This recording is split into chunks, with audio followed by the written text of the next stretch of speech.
Okay, so everybody, we're here with the Mayor of St Ives, which is an absolute pleasure, and Kerr, who's the restaurant manager at the University Arms Hotel. We're in the ballroom. And I just wanted to ask a couple of questions, really. Firstly, to the Mayor. First of all, well, thanks so much for coming. It's an absolute honour to have you here. And I guess I've got one main question, really, which is, what interests you about joining the table? Well, I've got a background in mental health. I still have a mental health counsellor before I got involved in local politics.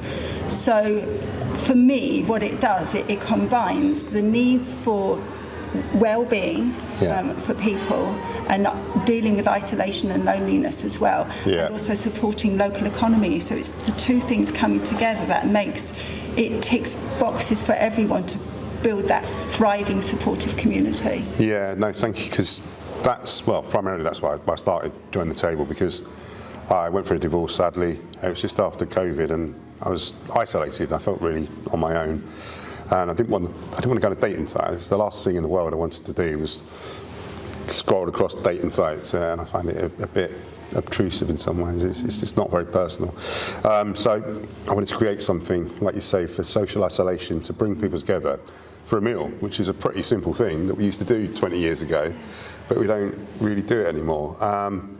And we're in a hotel, lovely hotel as well in Cambridge, and the problem in any hotel and pretty much any bar, any public place right now, is that you go down to reception and then you go to the bar and everybody's on the phone. Everybody's swiping away. They don't look up anymore. They don't talk to each other.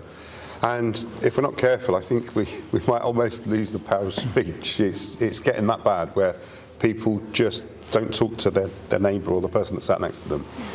It's a real issue, I think. But when you do engage with people, because it's a safety net, isn't it? Yeah. When you do engage, oh my goodness, they love it. And youngsters, with the work I do, I engage with everyone within our community, and they just love chatting. As soon as you show interest in them and find out about them, suddenly everything changes and the atmosphere changes in a room. Yeah, it's like it's the next best thing, isn't it? Actually having a real life conversation with somebody that especially younger people, they're like, oh wow, didn't expect that. And it's such a simple thing that obviously we've grown up with in our sort of generation, but younger people, I mean, I sometimes get the bus into Cambridge rather than parking here.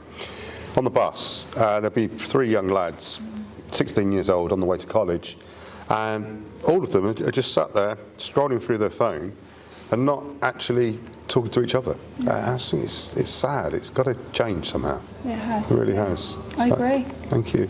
And Kerr, obviously we're working with the University Arms, and what do you think it can bring in terms of, well, 2 things really. The hospitality side of things is tough at the moment. We've seen a downturn in general in hospitality. So what do you think it can bring to that? I suppose let's start with that question, really. How do you think it can help hospitality? Firstly, thank you for choosing us to be part of this journey, and we supporting, you thinking outside of the box. For us, having more people in the business is very important, and you create more business for us. And it's great having you.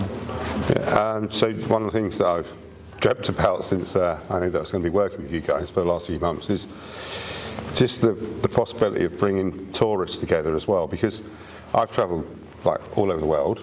I used to backpack all over America, South America, Southeast Asia, Australia, and when I was on my own, it was really hard to find out about things.